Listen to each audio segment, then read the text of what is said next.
Věděli jste, že vaše mysl vás může doslova zabít? Muž z Tennessee se pokusil o sebevraždu předávkováním antidepresivy. Umíral, orgány mu selhávaly, lékaři ho nedokázali zachránit, ale pak mu řekli pravdu. Bral jen neškodné cukrové pilulky v rámci lékařského testu. Okamžitě se uzdravil. Tohle se jmenuje nocebo efekt. Temný bratr placeba. Když věříte, že vám něco ublíží, vaše tělo to udělá skutečností. V roce 1938 fyziolog Walter Cannon zdokumentoval případy, kdy zdraví lidé zemřeli během několika dní poté, co je šaman prokletl. Jejich víra v prokletí spustila smrtelné tělesné reakce.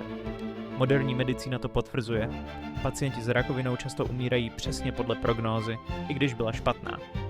Cukrové pilulky způsobují skutečnou bolest, nevolnost, dokonce smrt, pokud věříte, že jsou jedovaté. Vaše mysl dokáže změnit vaše nejhorší strachy ve fyzickou realitu. Otázka zní, co všechno si právě teďka myslíte, že vám škodí?